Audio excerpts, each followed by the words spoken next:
नमस्कार, India TV देख रहे हैं आप। आपके साथ मैं हूं गौनिका अरोड़ा।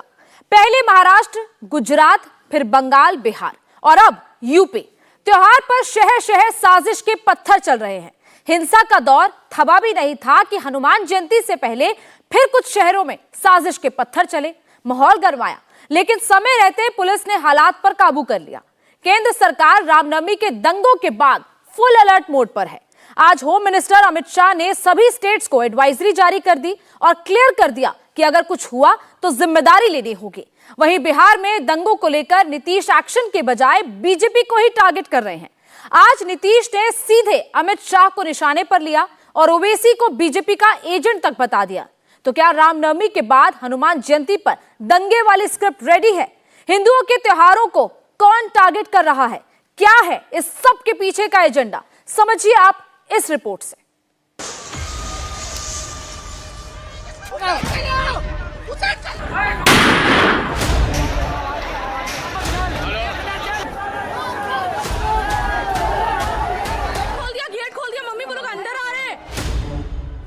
बिहार, बंगाल, महाराष्ट्र के बाद अब यूपी देश के 4 बड़े प्रदेश। चारों जगह टारगेट पर हिंदुओं की शोभा यात्रा। पत्थरबाज एक्टिव है। भगवा झंडे वाले जुलूसों को चुन चुन कर टारगेट किया जा रहा है। यूपी में क्या हुआ? योगी राज में किसने माहौल खराब करने की साजिश रची? महाराष्ट्र में संभाजीनगर के बाद अब किस शहर में बवाल हुआ? बिहार और बंगाल में दंगे को लेकर सियासी बवाल क्यों मचा है?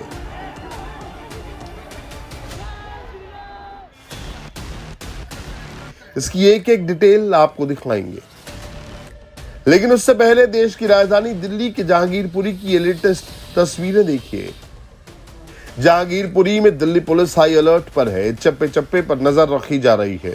सड़क पर दिल्ली पुलिस और पैरामिलिट्री फोर्स के जवान हैं। फ्लैग मार्च कर रहे हैं। बाइक के जरिए भी इलाके की पेट्रोलिंग की जा रही है। ये वही जहांगीरपुरी है जहां पिछले साल हनुमान जयंती की शोभा यात्रा पर पथराव हुआ था। एक दूसरे पर पथराव करने लगे थे और अब एक बार फिर हनुमान जयंती का मौका है और विश्व हिंदू परिषद ने 6 अप्रैल को जहांगीरपुरी में शोभा यात्रा निकालने का आह्वान कर दिया है। रामनवमी की शोभा यात्रा जो गत वर्ष जहांगीरपुरी में निकली थी और कुछ अराजक तत्वों के हमले के कारण से अधूरी रह गई थी, कल 6 तारीख को पुनः विश्व हिंदू परिषद के कार्यकर्ताओं के नेतृत्व में यह शोभा यात्रा निकलेगी। मेरा सभी हिंदू नवयुवकों से आग्रह है कि ज़्यादा से ज़्यादा जहांगीरपुरी की शोभा यात्रा में अपनी उपस्थिति दर्ज कराने के लिए पहुँचे। सभी धर्मों का सम्मान करते हुए शांतिपूर्वक यात्रा को निकालेंगे और संख्या जी विश्व हिंदू परिषद के कार्यकर्ता होंगे और बजरंग दल के कार्यकर्ता होंगे। सभी से ये आह्वान है, हम शांतिपूर्ण यात्रा को निकालेंगे और जैसा कानून व्यवस्था होगी उसके आधार पर हम उस क्षेत्र में लिमिटेड जिस तरह भी होगा उसको रखेंगे यात्रा को। वीएचपी की तरफ से बकायदा लेटर लिखकर दिल्ली पुलिस से शोभा यात्रा निकालने की इजाजत मांगी गई है। ये सी ब्लॉक का वही चौराहा है जब पिछले साल जब हिंसा हुई थी तो शोभा यात्रा पर हमला भी किया गया था। इस साल भी यानी कि कल हनुमान जयंती के उपलक्ष्य पर 2 हिंदू गुटों ने दिल्ली पुलिस से परमिशन मांगी है कि वो शोभा यात्रा निकाल सकें, लेकिन दिल्ली पुलिस ने फिलहाल परमिशन देने से मना किया है।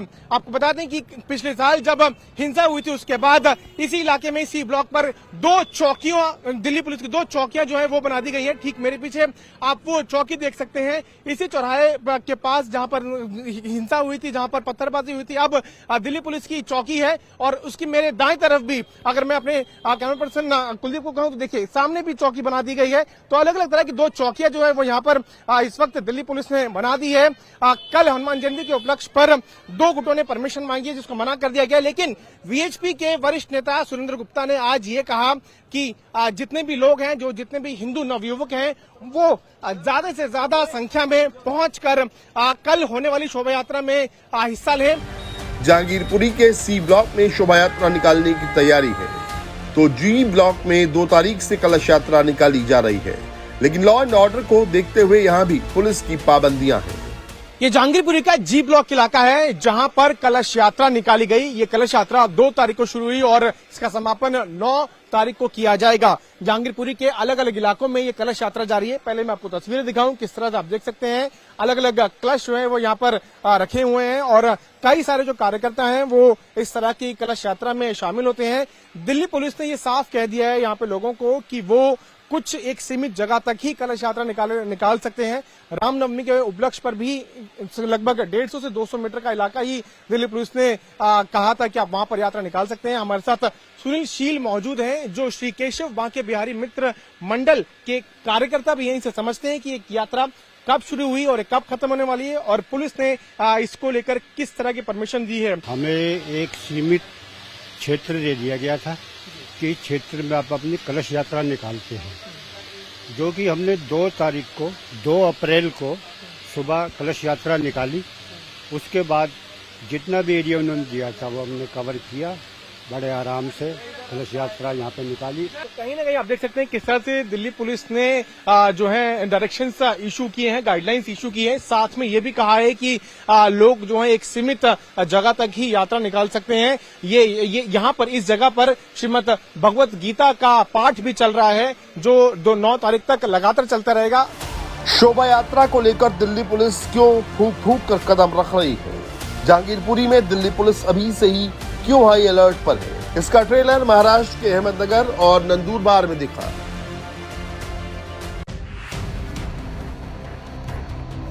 सबसे पहले महाराष्ट्र के अहमदनगर की तस्वीर देखिए जहां दंगाइयों ने बाइक जला दी।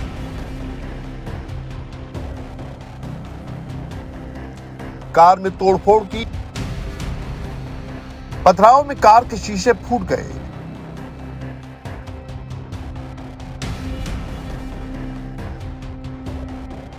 झगड़े की शुरुआत 30 मार्च को रामनवमी के दिन हुई थी। झंडा लगाने को लेकर 2 समुदायों में झगड़ा हुआ था। विवाद खत्म हो गया था, लेकिन 4 अप्रैल की रात पार्किंग को लेकर दोबारा झगड़ा शुरू हुआ और दोनों तरफ से पथराव होने लगा। पथराव और झड़प में आधा दर्जन से ज्यादा लोग जख्मी हुए। एफआईआर दर्ज कर ली गई। आरोपियों के खिलाफ पुलिस कार्रवाई कर रही है। महाराष्ट्र में हिंसा का दौर रामनवमी से ठीक पहले संभाजी नगर से शुरू हुआ था। इसके बाद जलगांव और अहमदनगर से होती हुई नफरत की आग नंदुरबार तक पहुंच चुकी है।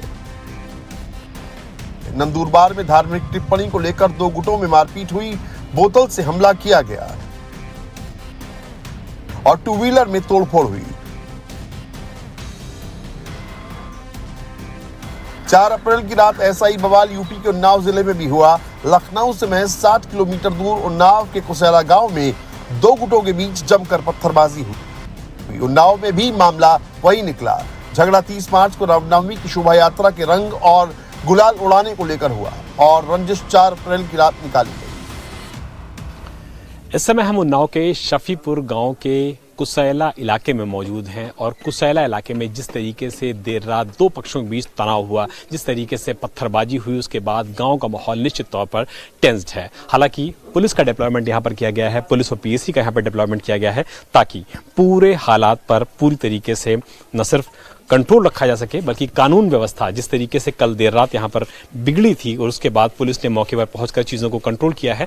पूरे गांव में पुलिस और पीएसी का बंदोबस्त किया गया है ताकि अब किसी भी तरीके से कानून व्यवस्था यहां पर खराब ना होने पाए। कुसैला गांव का ये इलाका है और आप यहां पर देखिए कि जो ईंट पत्थर पड़े हुए हैं ये बताने के लिए काफी है कि बीती रात जब 2 पक्षों के बीच में यहां पर आपस में ईंटबाजी पत्थरबाजी हुई है तो किस तरीके से बड़े बड़े पत्थर, किस तरीके से बड़े बड़े ईंट और पत्थर यहां पर चले हैं दोनों पक्षों की तरफ से। एक पक्ष दूसरे पक्ष पर आरोप लगा रहा है कि उन्होंने पत्थरबाजी की और दूसरा पक्ष पहले पक्ष पर पत्थरबाजी का आरोप लगा रहा है।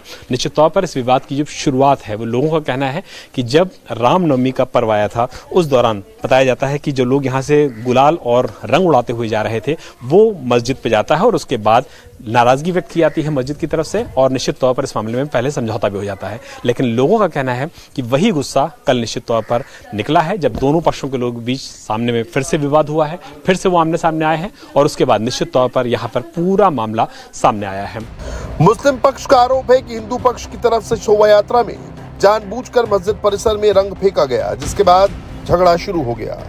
यही वो मस्जिद है और इसी मस्जिद का जो प्रांगण है, इसी प्रांगण में बताया गया था कि फिलहाल जो रंग है गुलाल है वो पड़ जाता है और उसके बाद यहाँ पर मौके पर तनाव होता है। हालांकि कहा यह भी गया कि जिस दिन ये तनाव हुआ था उस दिन मौके पर समझौता हो गया था, विवाद खत्म हो गया था, लेकिन जो पक्ष हैं, जो दूसरे पक्ष हैं, वो कह रहे हैं कि उस दिन का जो विवाद खत्म हुआ था उसको एक पक्ष ने नहीं माना और चूंकि उनका जो मस्जिद का इलाका है निश्चित तौर पर यहाँ पर रंग पड़ गया था, गुलाल पड़ गया था, उड़ते हुए पड़ गया था और इसको देखते हुए जब दोनों पक्षों के बीच में विवाद हुआ तो कल ये विवाद एक नए सांप्रदायिक तौर पर सामने आया जिसमें दोनों पक्षों की तरफ से ईंट पत्थर चलने की बात सामने आई है, जिसके बाद पुलिस ने इस मामले में कार्रवाई करते हुए लगभग 1 दर्जन लोगों को हिरासत में लिया है, जिसमें हिंदू पक्ष से भी लोग हैं, मुस्लिम पक्ष से भी लोग हैं। पत्थरबाजों के सिर पर खून सवार था, वो न महिलाओं को देख रहे थे और न ही बुजुर्ग और बच्चों का ख्याल रख रहे थे। ये देखिए छोटी बच्ची है, छोटी बच्ची के हाथ में भी चोट लगी हुई है और जिस तरीके से ईंटें चले हैं, पत्थर चले हैं, बच्ची को सर में भी चोट लगी है। बेटा आपको चोट लग गई थी पत्थर से? हाँ। क्या करने गई थी? कौन लोग पत्थर चला रहे थे? बताओ। इजन घर बना है वहीं पर एक बिटेवा है वहाँ चलाते रहे, दूर ले रहा। और अब दोनों पक्ष एक दूसरे पर आरोप लगा रहे हैं, खुद को बेकसूर और दूसरे को गुनहगार बता रहे हैं। और पंकज उपति मंजिल तो गुम्मा मर्द निर्मल विनोद के अंकुल ये सब विनोद सब फेंक रहे थे पत्थर। निर्मल और इसी बैद्यनाथ के यहाँ सब पत्थर जितने भाटे सब पत्थर गुम्मा डाले। हमारा देखो पूरा आंगन बिछाए थे, पूरे बरामदा में बिछाए थे सामने। इधर ही से वो लोग सब पहले हमारे आधा गुम्मा, हम लोग ने नहीं मारा, हम तो रोजा अफ्तार करके बैठे थे अपने घर में। हिंदू लोग रंग डाल रहा, ओटिया जी ने मौलाना साहब पे डाल दिन रहा है। हवा मान लो गुलाल उड़ाया जा रहा, हवा की वजह से इनके जीना पर तक गया है। यह चीज हम आंखों से देख, यहू की इनका दिक्कत रहा है, वहीं पर इनकी लोगन की औरतें आई रही हो धमकाम का दे रही लोगन कि ये रही है आपका बहु महंगा पड़ी, अगर आपके मंदिर में हम बोटी डाल दें तो क्या करोगे आप?